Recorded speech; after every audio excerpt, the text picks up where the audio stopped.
Samantala, pauwi muna tayo. Galing na tayo dito sa ating maliit na garden. Yung ating taniman ng gulay. Magandang umaga sa aking kapwang magsasaka. Ngayon nandito tayo, pauwi na muna. Lalakad papunta sa aming bahay.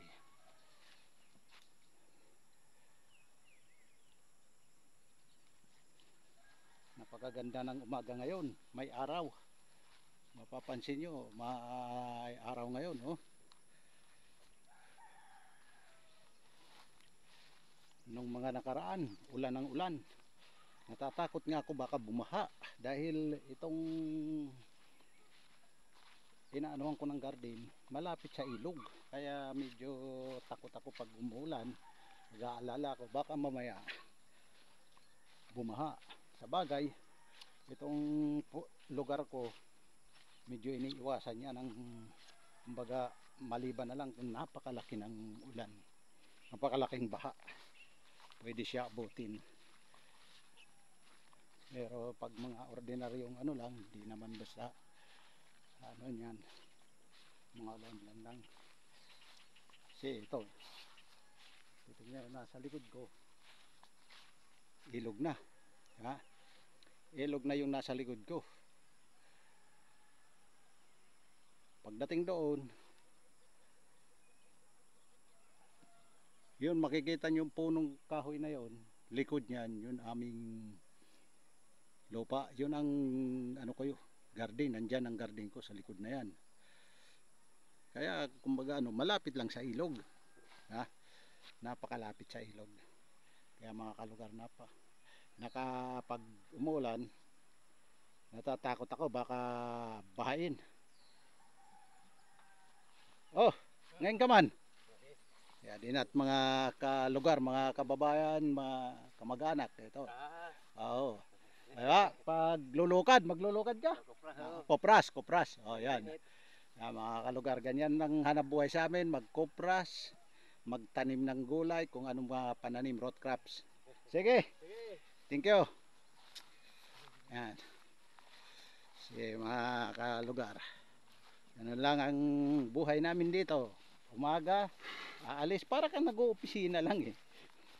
Sa totoo lang, sa tinagal-tagal ko sa Manila na nagtatrabaho bilang isang electrician, naging foreman ako ng electrician sa tamin kong project, Davao, Cebu, Bacolod, Iloilo, Bicol, Pampanga.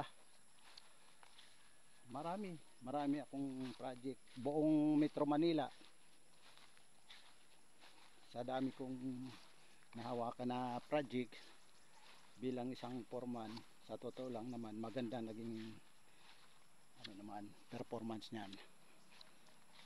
Lahat naman finished project na walang naging problema.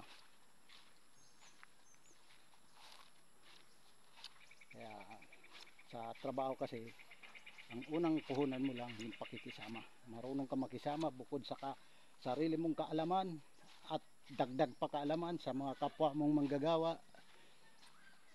Makakakuha ka ng kaalaman, may sarili ka, piyagsama-samahin mo yan, maganda. Parang dito rin sa paghahalaman ng gulay, kailangan kukuha ka rin sa mga veterans, ika nga, yung mga may edad na dito. Bukod sa nababasa mo sa YouTube, napapanood mo sa YouTube, kumukuha ka rin ng mga idea sa kanila, mga feedback na magaganda, para doon ka mamili kung ano ang dapat gawin sa ano natin, sa magiging labasan ng ating trabaho.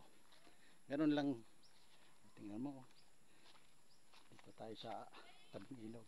Ganun lang mga kalugar. Kailangan lang marunong kang magkisama, magdala. Sige, hanggang dito lang muna mga kalugar. Salamat sa inyong panonood. At ako'y humihingal na habang naglalakad. Sige, salamat. Bye bye.